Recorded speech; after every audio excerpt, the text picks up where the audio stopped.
ಓಂ ಶ್ರೀ ಗುರುಭ್ಯೋ ನಮಃ ಹರಿ ಓಂ ಕಾತ್ಯಾಯನಾಯ ವಿದ್ಮಹೇ ಕನ್ಯಾಕುಮಾರಿ ಧೀಮಹಿ ತನ್ನೋ ದುರ್ಗಿ ಪ್ರಚೋದಯಾತ್. ಓಂ ಶ್ರೀ ಶಿವಂ ಗುರುಭ್ಯೋ ನಮಃ. ಆತ್ಮೀಯ ವೀಕ್ಷಕರಿಗೆಲ್ಲರಿಗೂ ಕೂಡ ಚಂದ್ರಶೇಖರ್ ಮಾಡುವಂತಹ ಆತ್ಮೀಯ ನಮಸ್ಕಾರಗಳು.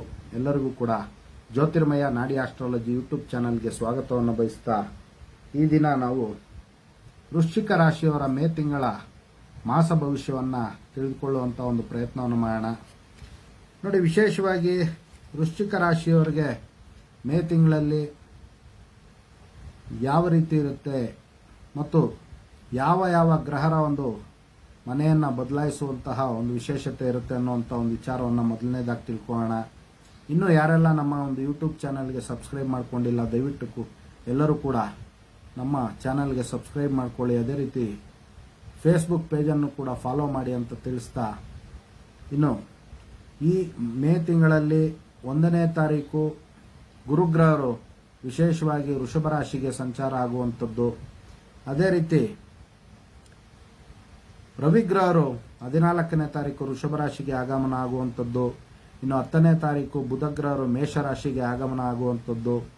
ಇನ್ನು 19ನೇ ತಾರೀಕು ಶುಕ್ರಗ್ರಹರು ವೃಷಭ ರಾಶಿಗೆ ಆಗಮನ ಆಗುವಂಥದ್ದು ಮತ್ತು 31ನೇ ತಾರೀಕು ಬುಧಗ್ರಹರ ಒಂದು ಆಗಮನ ವೃಷಭ ರಾಶಿಯಲ್ಲಿ ಪುನಃ ಆಗುವಂಥದ್ದು. ಇನ್ನು ವೃಶ್ಚಿಕ ರಾಶಿಯವರಿಗೆ 4ನೇ ಮನೆಯಲ್ಲಿ ಶನಿಗ್ರಹರ ಒಂದು ಪ್ರಭಾವ ಇರುವಂಥದ್ದು. ಅದೇ ರೀತಿ 5ನೇ ಮನೆಯಲ್ಲಿ ಕುಜ, ರಾಹು ಮತ್ತು ಬುಧಗ್ರಹರ ಒಂದು ಅಸ್ತಿತ್ವ ಮತ್ತು ಪ್ರಭಾವಗಳು ವೃಶ್ಚಿಕ ರಾಶಿಯವರಿಗೆ ಇರುವಂಥದ್ದು. ಇನ್ನು 6 ಮತ್ತು 7ನೇ ಮನೆಯಲ್ಲಿ ಗುರು, ರವಿ ಮತ್ತು ಶುಕ್ರಗ್ರಹರ ಒಂದು ವಿಶೇಷತೆ ಇರುವಂಥದ್ದು. ಇನ್ನು 11ನೇ ಮನೆಯಲ್ಲಿ ಕೇತುಗ್ರಹರ ಒಂದು ಪ್ರಭಾವ ಇರುವಂಥದ್ದು.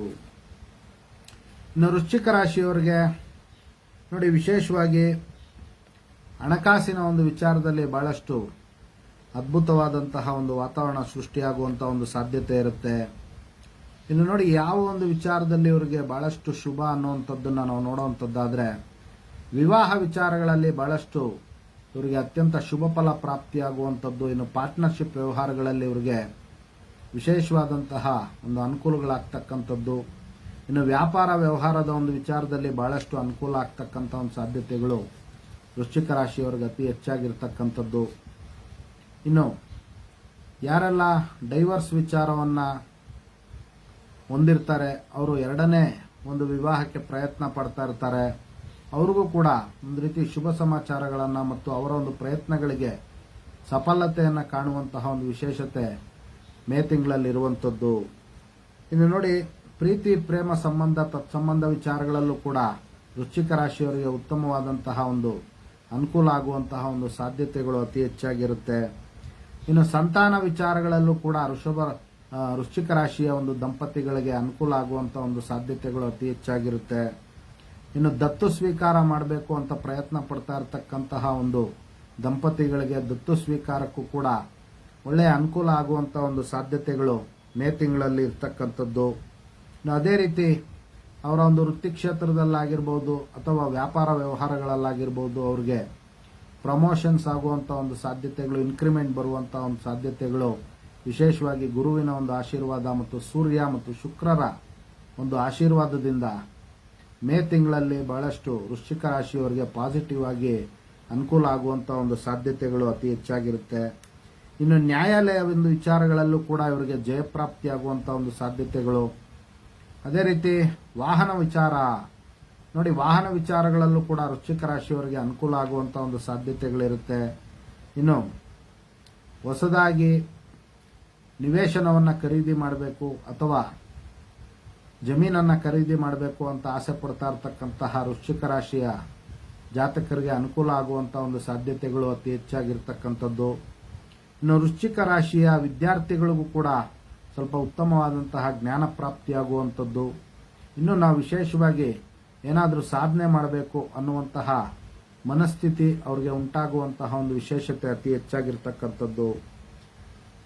ಇನ್ನು ನೋಡಿ, ವೃಶ್ಚಿಕ ರಾಶಿಯ ಒಂದು ವಿಚಾರಗಳು, ಪ್ರೀತಿ ಪ್ರೇಮದ ಒಂದು ವಿಚಾರಗಳಲ್ಲಿ ಸ್ವಲ್ಪ ಎಚ್ಚರಿಕೆಯನ್ನು ವಹಿಸಬೇಕಾಗುತ್ತೆ. ಇಲ್ಲ ಅಂತಂದ್ರೆ ವಿನಾಕಾರಣ ಅನುಮಾನ ಮತ್ತು ಕೋಪ ಆವೇಶ ಬರುವಂತಹ ಒಂದು ಸಾಧ್ಯತೆಗಳು ಕುಜ ಮತ್ತು ಬುಧ ಮತ್ತು ರಾಹುಗ್ರಹರ ಒಂದು ಅಸ್ತಿತ್ವದಿಂದ ಬರುವಂತಹ ಒಂದು ಸಾಧ್ಯತೆಗಳಿರುತ್ತೆ. ಆದ್ದರಿಂದ ಮೇ ತಿಂಗಳಲ್ಲಿ ಪ್ರೇಮಿಗಳ ಒಂದು ವಿಚಾರದಲ್ಲಿ ಅಥವಾ ಮನೆಯಲ್ಲಿ ದಂಪತಿಗಳ ಒಂದು ವಿಚಾರದಲ್ಲೂ ಕೂಡ ಸ್ವಲ್ಪ ಎಚ್ಚರಿಕೆಯನ್ನು ವಹಿಸಬೇಕಾಗುತ್ತೆ. ಪ್ರೀತಿ, ವಿಶ್ವಾಸ ಮತ್ತು ಸೌಹಾರ್ದತೆಯಿಂದ ಪರಸ್ಪರ ಸಂಬಂಧಗಳನ್ನು ಉಳಿಸ್ಕೊಂಡು ಹೋಗಬೇಕಾಗುತ್ತೆ. ಇನ್ನು ವಿಶೇಷವಾಗಿ ದುಷ್ಟ ಜನರ ಸಂಘ ನೋಡಿ, ಹೊಸದಾಗಿ ಸ್ನೇಹವನ್ನು ಪ್ರಾರಂಭ ಮಾಡುವಂಥವ್ರು ಅವ್ರು ಯಾವ ರೀತಿ ಇರ್ತಾರೆ, ಅವರು ಒಳ್ಳೆಯವರ ಕೆಟ್ಟವರ ಅನ್ನುವಂತಹ ಒಂದು ವಿಚಾರವನ್ನು ತಿಳ್ಕೊಂಡು ಅವರು ಹೊಸ ಹೊಸ ಒಂದು ಸ್ನೇಹಿತರನ್ನು ಮಾಡ್ಕೊಳ್ಬೇಕಾಗತ್ತೆ. ಕಾರಣ ಏನು ಅಂತಂದರೆ 5ನೇ ಮನೆಯಲ್ಲಿ ಕುಜ ಮತ್ತು ರಾಹು ಮತ್ತು ಬುಧಗ್ರಹರ ಒಂದು ಸಂಯೋಗ ಇರೋದ್ರಿಂದ ಮೇ ತಿಂಗಳಲ್ಲಿ ಸ್ವಲ್ಪ ಸ್ನೇಹಿತರ ಒಂದು ವಿಚಾರಗಳಲ್ಲಿ ಮೋಸ ಆಗುವಂಥ ಒಂದು ಸಾಧ್ಯತೆಗಳು ಅತಿ ಹೆಚ್ಚಾಗಿರುತ್ತೆ. ಅಥವಾ ರಕ್ತ ಸಂಬಂಧಿಗಳಿಂದಲೂ ಕೂಡ ಸ್ವಲ್ಪ ಮೋಸ ಅಥವಾ ಹಣಕಾಸಿನ ಒಂದು ವಿಚಾರಗಳಲ್ಲಿ ಸಮಸ್ಯೆಗಳು ಉಂಟಾಗುವಂಥದ್ದು ಅಥವಾ ಸಂಬಂಧಗಳಲ್ಲಿ ಒಡುಕುಂಟಾಗುವಂಥ ಒಂದು ಸಾಧ್ಯತೆಗಳು ವೃಶ್ಚಿಕ ರಾಶಿಯವರಿಗಿರುತ್ತೆ. ಆದ್ದರಿಂದ ಸಂಬಂಧಗಳ ಒಂದು ವಿಚಾರದಲ್ಲಿ ಸ್ವಲ್ಪ ಹುಷಾರಾಗಿ ಹ್ಯಾಂಡಲ್ ಮಾಡಬೇಕಾಗುತ್ತೆ, ಬ್ಯಾಲೆನ್ಸ್ ಮಾಡ್ಕೊಂಡು ಹೋಗಬೇಕಾಗುತ್ತೆ. ಇದು corrections plus precautions is better than cure ಅನ್ನೋಂಥ ಒಂದು ವಿಚಾರದಲ್ಲಿ ಫಾಲೋ ಮಾಡ್ಕೊಳ್ಬೇಕಾಗುತ್ತೆ. ನೀವು ನೋಡಿ, ವೃಶ್ಚಿಕ ರಾಶಿಯವರಿಗೆ 11ನೇ ಮನೆಯಲ್ಲಿ ಕೇತುಗ್ರಹರ ಒಂದು ಪ್ರಭಾವ ಇರೋದ್ರಿಂದ ಅವ್ರಿಗೆ ಪ್ರಾಫಿಟ್ ಚೆನ್ನಾಗಿರುತ್ತೆ. ಹಣಕಾಸಿನ ಒಂದು ವಿಚಾರದಲ್ಲಿ ಒಳ್ಳೆ ಬಾಂಡೇಜ್ ಆಗುವಂಥದ್ದು. ಅದೇ ರೀತಿ ಹಿರಿಯ ಸಹೋದರ ಮತ್ತು ಸಹೋದರಿ ವರ್ಗದಿಂದ ಅವ್ರಿಗೆ ಅತ್ಯಂತ ಲಾಭ ಮತ್ತು ಸಹಕಾರಗಳು ದೊರೆಯುವಂತಹ ಒಂದು ವಿಶೇಷತೆ ಇರುತ್ತೆ. ಇನ್ನು ಪಿತ್ರಾರ್ಜಿತ ಆಸ್ತಿಯ ಒಂದು ವಿಚಾರದಲ್ಲಿ ಅನುಕೂಲ ಮತ್ತು ನ್ಯಾಯಾಲಯದ ಒಂದು ವಿಚಾರದಲ್ಲಿ ಅನುಕೂಲ ಆಗುವಂತಹ ಒಂದು ಸಾಧ್ಯತೆಗಳು ವಿಶೇಷವಾಗಿ ವೃಶ್ಚಿಕ ರಾಶಿಯವರಿಗೆ ಮೇ ತಿಂಗಳಲ್ಲಿ ಇರುವಂಥದ್ದು. ಇದಿಷ್ಟು ಕೂಡ ವೃಶ್ಚಿಕ ರಾಶಿಯವರ ಒಂದು ಸಂಕ್ಷಿಪ್ತ ಮಾಸ ಭವಿಷ್ಯ ಆಗಿರತಕ್ಕಂಥದ್ದು.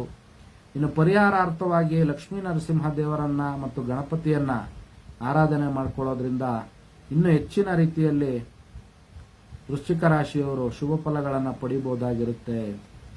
ಎಲ್ಲರೂ ಕೂಡ ನಮ್ಮ ಫೇಸ್ಬುಕ್ ಪೇಜನ್ನು ಫಾಲೋ ಮಾಡಿ, ಅದೇ ರೀತಿ ಯೂಟ್ಯೂಬ್ ಚಾನಲ್ಗೂ ಕೂಡ ಸಬ್ಸ್ಕ್ರೈಬ್ ಮಾಡ್ಕೊಳ್ಳಿ ಅಂತ ಮತ್ತೊಮ್ಮೆ ಕೇಳ್ಕೊಳ್ತಾ, ಇನ್ನು ಎಲ್ಲರಿಗೂ ಕೂಡ ಜಗನ್ಮಾತೆಯ ದಿವ್ಯ ಆಶೀರ್ವಾದ ಇರಲಿ, ಸುಖದಾಯಕವಾಗಿ ನಿಮ್ಮ ಜೀವನ ಸಾಗಲಿ ಅಂತ ಮತ್ತೊಮ್ಮೆ ನನ್ನ ಆರಾಧ್ಯ ದೇವತೆ ಲಲಿತಾಂಬಿಕೆ ಬಳಿ ಪ್ರಾರ್ಥನೆ ಸಲ್ಲಿಸುತ್ತಾ, ಸರ್ವೇ ಜನಃ ಸುಖಿನೋ ಭವಂತು, ಸಮಸ್ತ ಸನ್ಮಂಗಳಾನಿ ಭವಂತು, ಶುಭಮಸ್ತು.